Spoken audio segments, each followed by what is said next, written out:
indústria e dos outros setores. É bem verdade que a nossa agricultura é das mais produtivas do mundo, né? E talvez seja explicada pelos incentivos da Embrapa e da dinâmica da Embrapa.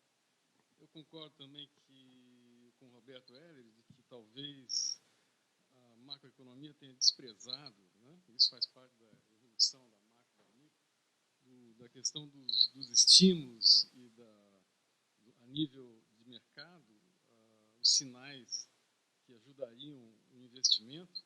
Se vocês olharem bem, as grandes teorias, ninguém sabe direito,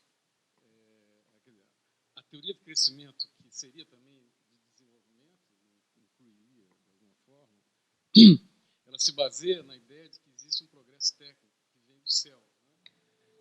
Se não vem do céu, tem uma endogenia aí, que também não se explica muito bem, com custo-benefício, produzindo progresso, educação, etc. Mas, no fundo, tem a ver com o quadro institucional que favorece as inovações, que favorece o investimento, que favorece o empresário, né? Então, essa ideia de levar 1 ano para abrir uma empresa e 10 para fechar, isso aí não, é alguma coisa que a burocracia impede qualquer crescimento. Lembrando que, então, a ideia era de você ter um novo desenvolvimento baseado no mercado interno, né? Foi plenamente bem sucedido, você teve uma gloriosa inclusão social, que a gente não deve esquecer, e, eventualmente, a gente vai perder toda ela, né, em 4, 5 anos que vem aí pela frente, já mudando a política salarial, gerando desemprego, enfim, é possível que se perca tudo isso em nome de um desenvolvimento, em nome de uma nova política de crescimento, que é exatamente a volta aos anos 60. Né? A ideia era essa. Arroz salarial para permitir que o bolo crescesse e depois se distribuía. Não tinha de causa espécie que essa ideia esteja sendo desenvolvida e defendida aqui na mesa. Então, isso aí eu acho que a gente não pode voltar para isso. Essa noção que o Roberto Heller está colocando, que eu acho que é extremamente válida, de que você tem que estimular mecanismos micro, né? E que isso foi em Lisboa, me lembro que começou a mexer com isso no governo Fernando Henrique, governo Lula, exato, governo Lula. Isso aí eu acho que é extremamente bem-vindo e eu acho que tem famosos. Quanto a isso, é bom as pessoas lerem o livro do Acemoglu, né? Eu acho que isso aí é fundamental.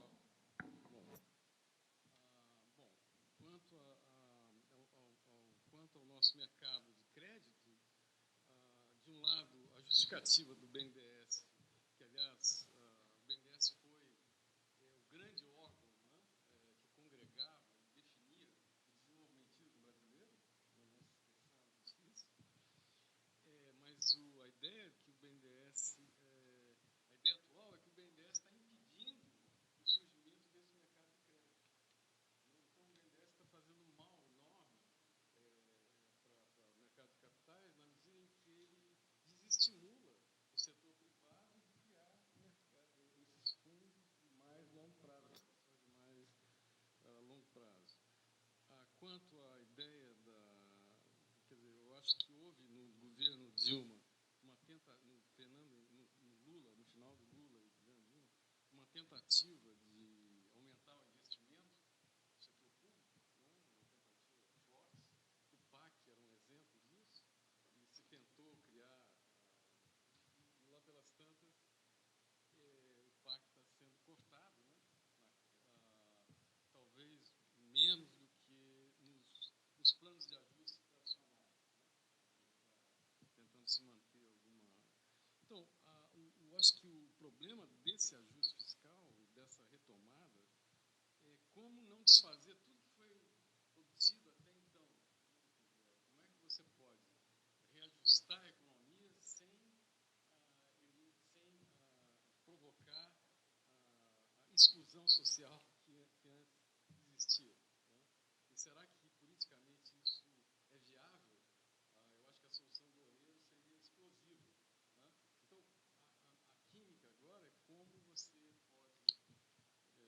convergir para uma solução que não seja politicamente explosiva e que não elimine, talvez seja exatamente isso, não eliminar as conquistas que foram obtidas e conseguir arrumar a casa.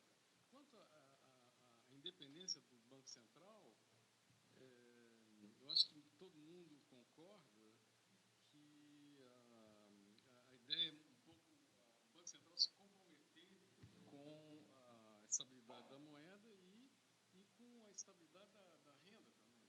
Né? Esses dois objetivos eu acho que são consistentes. No caso do Brasil, o Banco Central não é independente, todo mundo sabe, com mandato ou sem mandato. Ele, desde o período de Fernando Henrique, o comitê atuava politicamente. Né? Quando o Serra estava no segundo turno da eleição, com chance de chegar no segundo turno, estava no segundo turno,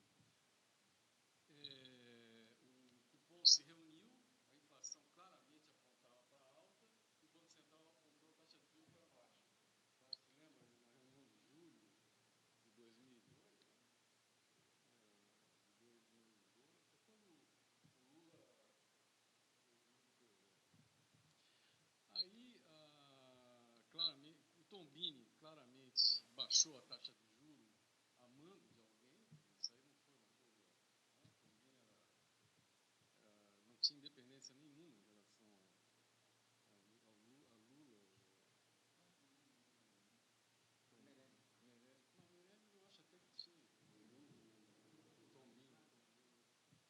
Bom, então eu acho que é necessário, embora seja impossível ter total independência, é necessário que haja essa postura de defesa, né, de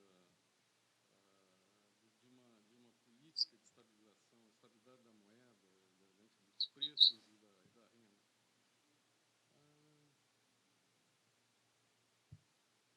Bom, eu acho que o Loureiro tem razão. Essa política do Banco Central se ajustar, a meta de inflação, na verdade, ela está sendo ajustada lentamente.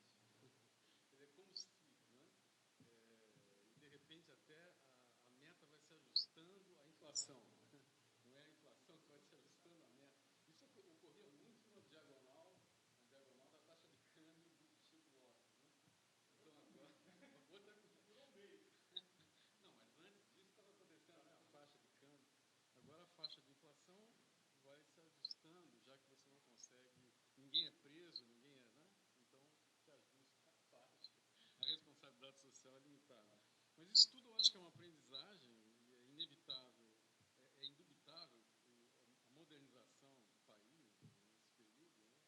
E é indubitável também as conquistas que se obteve até agora. Nós não estamos partindo, o nosso P0 é diferente do P0 de 1994. Por favor, não se esqueçam, porque é muito fácil agora dizer assim, pô, tudo está perdido. Não, cara, nós estamos num nível completamente distinto do que era em 94. Então, só para não esquecer, não se perder isso na discussão. Muito obrigado, professor Joaquim Andrade. Eu queria registrar a presença do economista Paulo Dantas da Costa, presidente do Conselho Federal de Economia. Nós estamos concluindo o segundo bloco do professor Porcili. Em seguida teremos o terceiro bloco, que é uma pergunta só. Então, depois disso, encerraremos aqui e faremos, então, a mesa de encerramento presidida pelo presidente do Conselho Federal, Dr. Paulo Dantas da Costa, composta pela professora Adriana Amado, professor Loureiro, presidente da Associação Keynesiana Brasileira e eu próprio. Só uma coisa, a mesa está ficando animada, então nós vamos talvez ter que usar um pouquinho mais de tempo. O professor Loureiro me pediu uma réplica, que será. Ok. Bom, já que o Joaquim me citou nominalmente de maneira crítica, tá, eu quero fazer a minha réplica. Essa questão da distribuição de renda, do câmbio, quer dizer, é sempre uma crítica recorrente, aí vem tanto a esquerda do PT como a direita do Joaquim. Tá?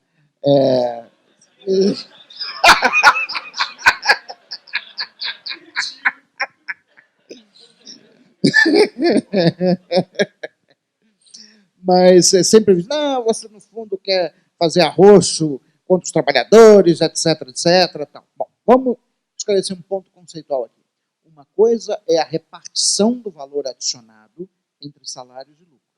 O câmbio, ao se desvalorizar, aumenta a participação dos lucros no valor adicionado. Isso não há nenhuma dúvida. E, portanto, reduz a participação dos salários no valor adicionado. Outra coisa que só indiretamente está ligada com a repartição do valor adicionado é a distribuição de renda familiar. Só lembrando que a renda familiar é composta pela soma de salários, lucros, aluguéis e dividendos distribuídos, mais transferências governamentais, menos impostos. Ok? Tá?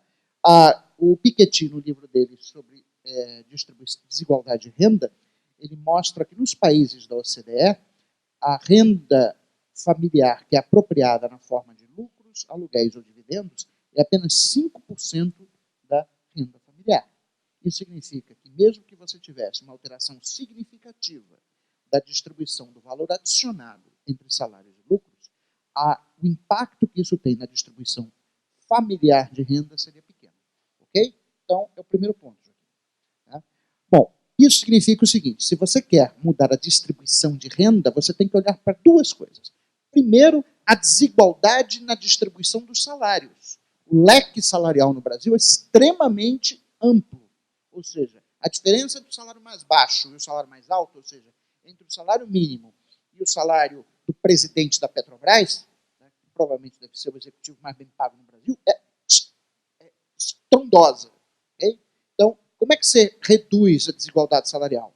Bom, uma das coisas que aí eu concordo com a literatura ortodoxa é que para você reduzir a desigualdade salarial, você tem que investir pesado em educação.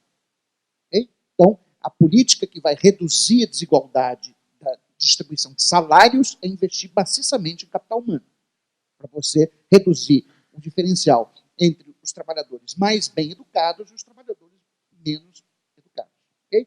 Bom, segunda coisa, você pode mudar a distribuição de renda entre as famílias adotando impostos mais progressivos. Todo mundo sabe que a estrutura de impostos no Brasil é extremamente regressiva.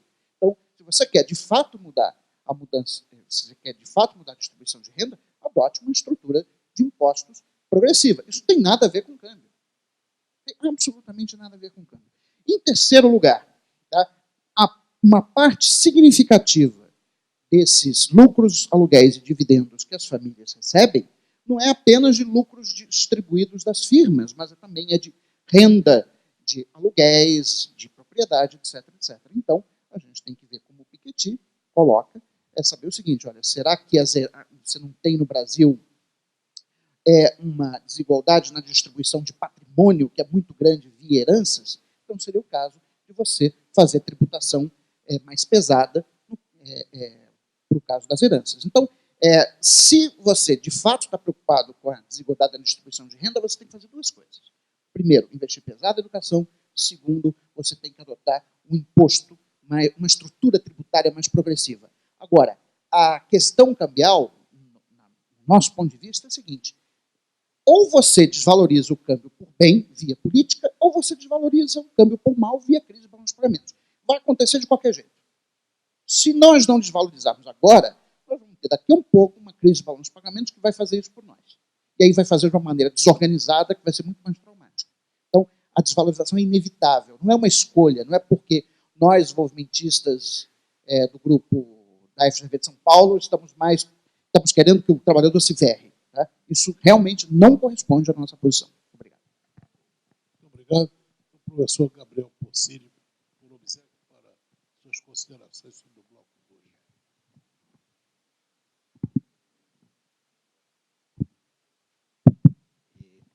Bom, com relação à primeira parte da pergunta sobre o tripé, e talvez seja a última vez que a AKB me convide para um seminário, eu gosto bastante do tripé, entendido de uma forma flexível, né, e um certo ambiente institucional, digamos, que de alguma forma corrige alguns problemas que podem surgir do funcionamento do tripé. câmbio flutuante e equilíbrio da balança de pagamentos. Eu acho que é isso mesmo, né? É necessário olhar, né, sempre, né, a situação da conta corrente, e o câmbio é um instrumento importante para atingir esse objetivo. Eu tenho a impressão que boa parte das dificuldades que a gente, olhando a história econômica da América Latina, vê que se há uma coisa que sistematicamente acontece, são as crises cambiais associadas a períodos de apreciação do câmbio, excessivo endividamento externo e interno e a consequente depois ajuste e crise, né, tanto muitas vezes fiscal e em conta corrente. Este Joanilio acabou de fazer uma chegada chocante, teatral. Aproveito para dar um abraço no Joanilio, velho amigo em vários momentos. Então, eu tenho essa perspectiva de que, de fato, eu estive agora, faz uma semana em Equador, né, onde eles não têm a taxa de câmbio como um instrumento capaz, digamos, de ajudar a economia a responder a uma situação de desequilíbrio externo tão forte como a que começa a viver agora. Equador, 50% das exportações equatorianas são petróleo. Caiu o petróleo, eles se encontram neste momento com a economia realmente numa armadilha. E eles não têm um instrumento-chave. Eu acho que é uma armadilha mortal. Eles não podem sair, tem um custo muito grande a saída da dolarização. E a única forma que tem de responder ante esse desafio realmente é o ajuste fiscal muito forte e o ajuste nos salários para ganhar competitividade. Então, nesse sentido, eu acho que se a gente compara com as alternativas, o nosso tripé, ele de fato é muito mais funcional e muito mais flexível com relação aos objetivos do crescimento. Superávit primário, eu acho que é necessário ter esse equilíbrio fiscal. Mais do que isso, eu acho que é necessário criar espaço fiscal nos períodos de bonança para poder depois ter uma política efetiva eficiente. A nossa tradição tem sido justamente ter uma política muitas vezes procíclica. Houve por aí, pelos anos 2008, 2009, com a crise internacional, houve uma tentativa, né, de ter políticas anticíclicas no Brasil e em outros países que foram importantes, mas de fato nós nos encontramos numa situação em que não temos espaço fiscal, é necessário o ajuste, e esse ajustamento vai ser necessariamente procíclico, ou seja, para baixo, no sentido de aprofundar a tendência à recessão. E é um pouco como se falou aqui, algo inevitável, não é algo que ninguém quer, mas é de fato uma situação que se impõe pela própria força das circunstâncias.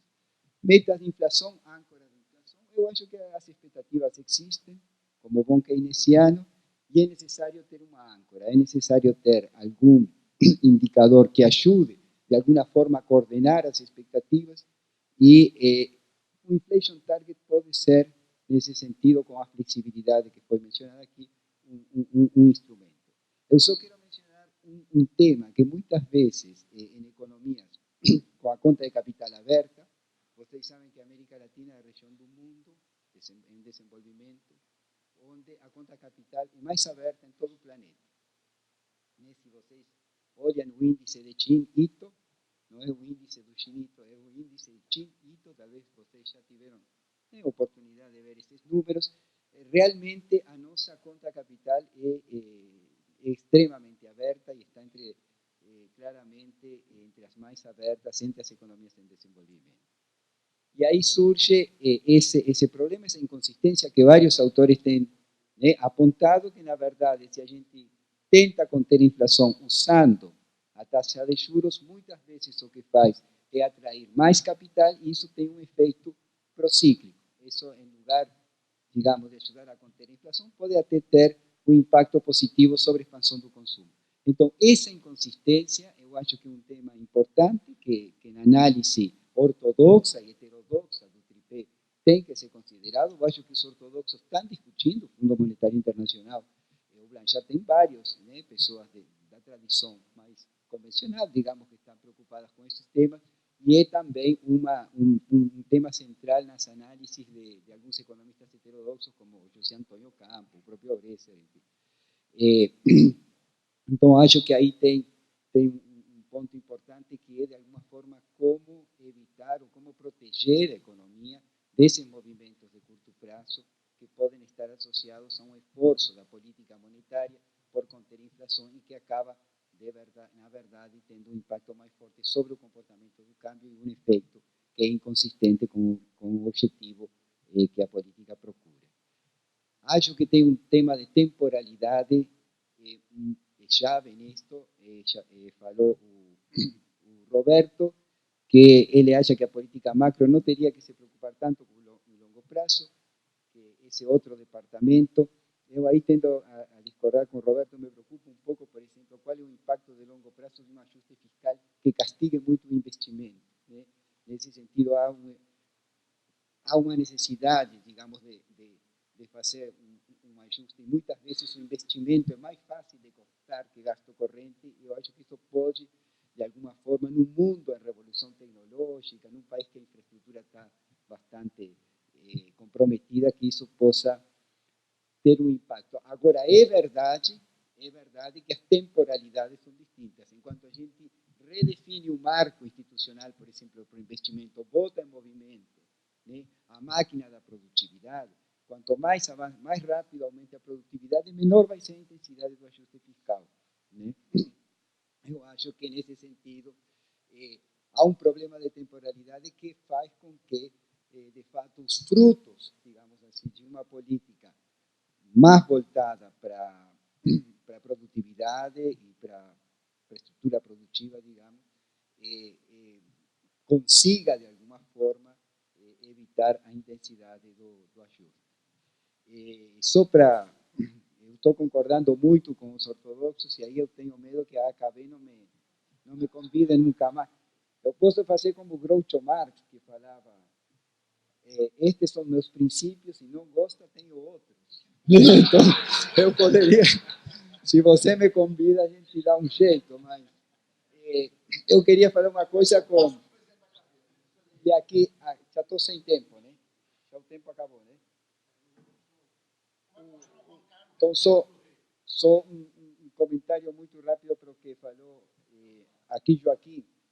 Eu acho que, olha, realmente a gente tem que cuidar o que se avançou. Este é um país extremamente desigual, avançou muito. Agora, vou te dizer, todos avançaram, né? Não foi só o Brasil. E não importou se eram de esquerda ou de direita. Caiu a pobreza em Peru, caiu a pobreza em Bolívia. Ou seja, é um fenômeno que foi bastante generalizado. O tema é se é sustentável. Então, não é que a gente quer ver...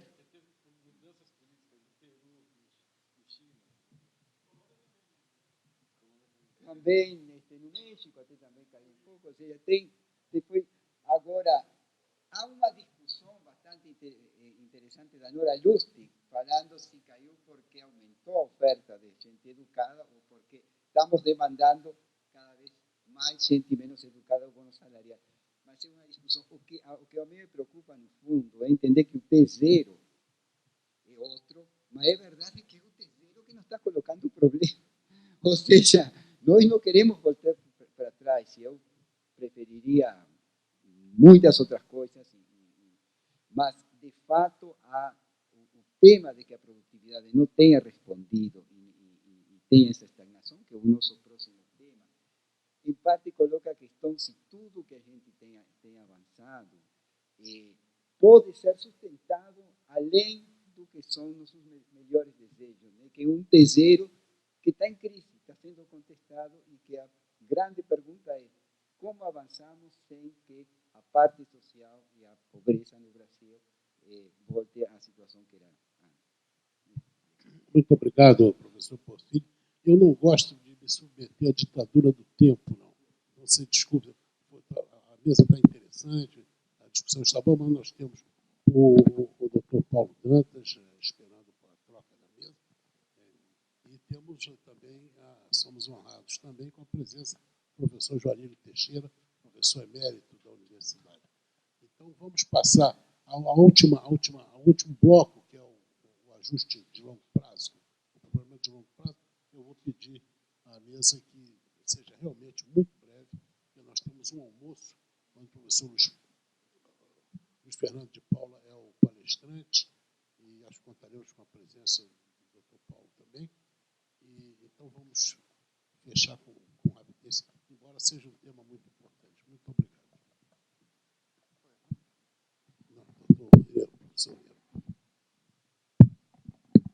Ok, bom, é a questão do longo prazo, quer dizer, o Brasil se encontra há 25 anos estagnado.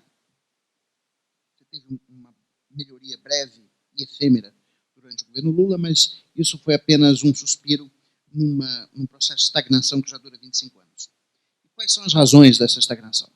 Bom, é evidente que quando a gente está falando de crescimento de longo prazo, o motor do crescimento de longo prazo é o crescimento da produtividade. Isso não é keynesiano, não é neoclássico, isso é simplesmente aritmética. Né? Então, se você quer aumentar a renda per capita, a única maneira de fazer isso no longo prazo é aumentar a produtividade. E eu só conheço duas fontes de aumento de produtividade. A primeira fonte é o progresso técnico, a segunda é a mudança estrutural. Né? Bom, o progresso técnico é, em sua imensa maioria, incorporado em novas máquinas e equipamentos. Então, se você quer introduzir progresso técnico na economia, você tem que investir. Né? E a mudança estrutural ocorre quando você transfere mão de obra e recursos de setores com produtividade mais baixa para setores com produtividade mais alta. Bom, foi isso que o Brasil fez dos anos 50 aos anos 70. Né? Nós aumentamos muito a nossa taxa de investimento, nós industrializamos o país, transferimos mão de obra da agricultura para a indústria, onde a indústria tem uma produtividade mais alta, então tivemos fantásticos ganhos de produtividade nas décadas de 50, 60 e 70, que permitiram um crescimento bastante significativo da produtividade. O que aconteceu de lá para cá? Bom, taxa de investimento, ela era, no início da década de 70, 28% do PIB. Nos últimos 20 anos, ela está em 18% do PIB. Então, você teve uma redução de 10 pontos percentuais da taxa de investimento. Nós tivemos uma mudança estrutural perversa. A gente desindustrializou o país. A indústria de transformação era 32% do PIB na média dos anos 70. Passou para 13% do PIB nos últimos 2 anos. A pauta de exportações era, no início da década de 70, composta por 60% de produtos manufaturados. Nos últimos anos, os produtos manufaturados representam apenas 35% da pauta de exportações. Então, não há nenhum mistério no que aconteceu no Brasil. Mas o que aconteceu no Brasil foi uma redução muito significativa da acumulação de capital, combinada com uma mudança estrutural perversa. Essas duas coisas se combinaram, geraram uma estagnação que já dura 25 anos. Quer dizer, e aí, para olhar a estagnação, a gente tem que olhar o crescimento da renda per capita, que tem sido pífio nas últimas 2 décadas. Então, por que isso aconteceu? Basicamente, a redução da taxa de investimento e essa mudança estrutural perversa aconteceram por 2 motivos básicos. O primeiro motivo básico é que o investimento público caiu de 7% do PIB, e aqui quando eu falo investimento público, é o investimento de União, estados, municípios e empresas estatais. Ele representava 7% do PIB no início da década de 70, mesmo no melhor ano no governo Lula, não chegou a 3% do PIB, ou seja, o investimento público caiu em mais de 50%.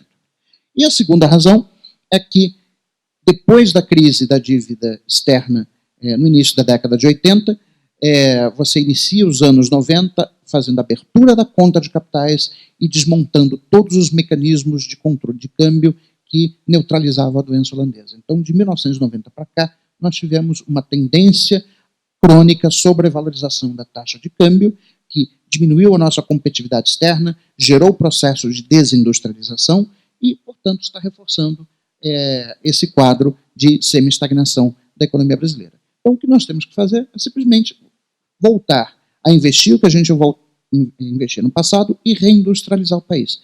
É simples do ponto de vista técnico, não é simples do ponto de vista político, porque a sociedade brasileira tem uma clara preferência por consumo presente e ela não está disposta a fazer os sacrifícios necessários para que a gente possa voltar a uma trajetória de crescimento. Ou seja, a sociedade brasileira ela prefere aumentar o seu consumo agora e sacrificar o bem-estar das gerações futuras. Obrigado.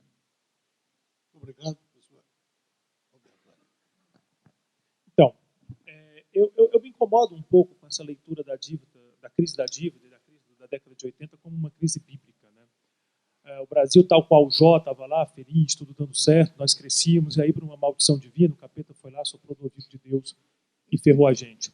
Aí tudo deu errado. Tudo aquilo maravilhoso deu errado por uma maldição. Eu não gosto dessa leitura. Para mim, a crise da dívida tem que ser entendida no contexto da economia brasileira de todos os tempos. Ela não foi uma maldição dos céus. Ela foi um processo de crescimento que nós escolhemos e que levou. E que processo é esse? Nós nunca colocamos a produtividade na linha de frente da discussão. A gente colocou investimento, a gente colocou acumulação de capital, a gente colocou políticas de redução de salário para ganhar... Tudo isso a gente fez. A história brasileira é rica nessa discussão. Produtividade sempre foi o patinho feio da história. Deu certo no começo. Deu certo no começo por várias razões, inclusive alguns que eu acho que o Oreiro citou bem. Que o modelo neoclássico não explica bem, ele tem dificuldade, mas são fatos registrados. Então você tem muita transferência, migração gigantesca das pessoas do Nordeste para o Centro-Sul, onde eles se integraram numa economia mais dinâmica. Meu pai, Roberto Heller, foi um engenheiro químico formado no Ceará que foi procurar emprego no Rio de Janeiro. Ele participou desse fluxo. Eu nasci no Rio, apesar de ser cearense, e reivindicar meu direito de ser cearense. Nascido lá na carteira Rio de Janeiro. Em 71, exatamente no auge dessa coisa toda. O problema é que isso é limitado. Isso tem limite. Essas transferências populacionais, isso tudo esbarra no limite. E quando esbarra no limite, o que vale é o crescimento da produtividade. O que acontece? O crescimento da produtividade do Brasil ele vai estagnar no começo dos anos 70. Ele não estagna, ele não para nos anos 80, ele para no começo dos anos 70. Com muito boa vontade nas contas, eu chego em meados dos anos 70. Parou. A economia brasileira estagnou ali. Esse processo, que pode ser pensado como uma dinâmica de transição, forçando a barra dessa aqui, eu reconheço, mas não dá para fazer uma discussão teórica, eu tenho 5 minutos para contar a minha história, esse processo ele parou nos anos 70. Parou nos anos 70. E o governo brasileiro, um governo ditatorial, tomou uma série de políticas inconcebíveis numa democracia, mas concebíveis numa ditadura, para empurrar esse crescimento para frente. E aí nós criamos a nossa crise da dívida. A economia brasileira em marcha forçada foi um desastre para a economia brasileira. Aquela crise do começo dos anos 80, que alguns autores heterodoxos, eu não estou generalizando, mas algo disseram, está no registro histórico, vai lá ler, disseram, essa crise não é de longo prazo. O Brasil está bem, ele se industrializou. É verdade, o Brasil teve mais de 30% de participação da indústria. O Brasil se industrializou, essa crise é momentânea. Não aconteceu. A crise era de longo prazo, a crise veio para ficar e a crise, de certa forma, está aqui até hoje. Está aqui até hoje. Então vem a pergunta óbvia. Se nós fizemos a política de industrialização, se nós pagamos os sacrifícios necessários para a industrialização, a sociedade pagou esse sacrifício, com salários reduzidos, com concentração de renda crescente e, do limite, abrimos mão da nossa liberdade, porque a ditadura não pode, tem que ser vista nesse contexto de um Estado que define todas as regras do jogo e, portanto, todo mundo é capaz de tudo para assumi-lo. Nós pagamos todos esse preço e nós conseguimos a industrialização. Nós crescemos. Por que nada disso é sustentável? A indústria foi aquele filho que a sociedade brasileira mandou para estudar na universidade, ele estudou, ele se formou, ele ganhou o canudo e depois voltou para casa para ser sustentado pelos que ficaram na roça, trabalhando, e essa é a verdade da economia brasileira. A nossa indústria não disse a que veio. E na hora que ela parou de ser sustentada pelo resto da sociedade, particularmente por serviço, ela despencou, ela afundou. A indústria não começa a afundar nos anos 90, a indústria começa a afundar anteriormente. Foi um experimento insustentável. Na hora que isso acontece, uma crise gigantesca, hiperinflação, o Brasil adota um conjunto de reformas junto com a América Latina de cunho pró-mercado. Eu só não vou usar o termo neoliberal para não fazer confusão no meu quintal, porque meus amigos liberais entram em polvorosa com esse termo. Então, um conjunto de reformas pró-mercado. Qual foi o efeito disso? O efeito disso é o seguinte, voltou o crescimento? Não. Mas uma economia e hiperinflação, em estagnação e queda por mais de 10 anos, voltou a crescer modestamente, estabilizou o lado macroeconômico, melhorou a distribuição de renda. A melhora de distribuição de renda não começa no governo Lula, ela vem de antes, pega os dados, cara. Olha lá. A maior redução de pobreza se dá na estabilização da inflação, é lá que está o maior pulo de redução de pobreza e miséria absoluta. A valorização do salário mínimo não começou em 2011 com a política da Dilma de reajuste indexado. Simplesmente não é verdade. A valorização do salário mínimo começa na década de 90, no governo Fernando Henrique, quando se tira o salário mínimo da Previdência. E aí você permite que ele suba, mas está lá os números. O governo Lula continua. Na realidade, depois da regra, diminui a intensidade da valorização do salário mínimo. São dados, olha lá os dados que eles estão contando essa história. Agora, temos um problema de investimento? Temos. Concordo plenamente. E eu vou terminar aqui, eu sei que meu tempo é muito curto. Nós acabamos de ver uma cena onde nós vimos o que é falta de investimento em capital físico e humano. Boa parte do capital humano desta cidade, quiçá desse país, foi ameaçado quando entrou ali na sala num tropeço, na figura do professor Joaninho. Quanto capital humano ali que eu ameacei? Há um pedido da diretoria desta faculdade, que eu exerço, eu sou o diretor. Esse pedido tem mais ou menos 1 ano e meio pedindo para botar um piso antiderrapante naquela escada, professor Joaninho. Porque o senhor não é o primeiro. O senhor não vai ser o último a cair. Eu espero que a gente não tenha um efeito maior. E por que isso não é feito? Falta dinheiro? Não. Falta recurso? Não. Ajuste fiscal? Não é feito porque um burocrata que nunca pisou nesse auditório entende que o piso é bom. Ele nunca veio aqui, ele nunca entrou, ele nunca se deu o trabalho de descer a escada.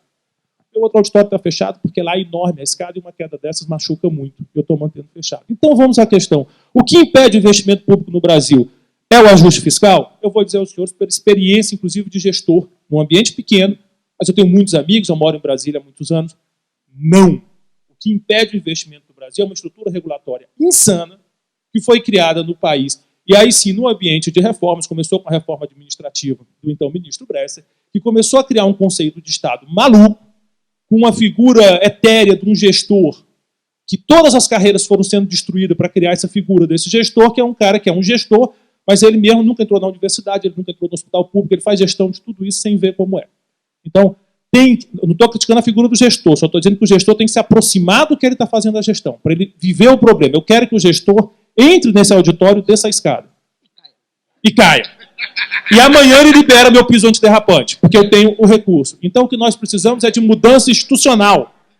O que eu quero dizer com o meu exemplo é que não é ajuste fiscal, não é falta de financiamento, não é escassez de capital, é mudança institucional. São regras ruins que o país tem que travam o setor público e o setor privado. Na minha leitura, o desafio é isso. Quer voltar a crescer? O caminho é esse. No mais, Joaquim, você está certíssimo. Nós melhoramos muito nos últimos 20 anos. Eu acho que, infelizmente, a gente teve um governo muito ruim agora, que dá essa sensação de pior, e algumas pessoas chegam a duvidar se a democracia foi um bom negócio. Eu desafio a qualquer pessoa a me mostrar que o Brasil estava melhor no final dos anos 90, no meado dos anos 80, do que está agora. Eu desafio qualquer um. Alguém me convença que o desastre causado pelo regime militar não foi um desastre econômico em qualquer aspecto que você queira colocar e que é defendido por causa de 3 anos aí de crescimento que chamam de milagre. A democracia fez muito bem à sociedade brasileira, a democracia fez muito bem à economia brasileira e não há por que desconfiar do regime democrático que tem feito tanto sucesso. Acredito sim que tivemos um governo muito ruim. Isso é normal do processo democrático. Professor Luiz Fernando. Bem, eu vou fazer umas rápidas reflexões aqui. A primeira coisa, falar uma coisa que alguns colegas mencionaram aqui, né, é a questão do BNDES. Né? Eu acho que, sem dúvida, o BNDES cumpriu um papel contracíclico importante durante a crise. Vou falar isso na minha palestra do almoço. Mas ele continuou aí se expandindo bastante, né, causou alguns problemas. Né? Agora, gostaria de só mencionar 2 coisas. Primeiro é o seguinte, criticar toda uma política do BNDES por causa de um empréstimo de frigoboi, eu acho que é uma crítica pobre. Tá? Acho que, de fato, é criticável, né? Mas o BNDES ele fez muito mais do que isso. Né? Então, acho que a gente tem que olhar a questão mais macro.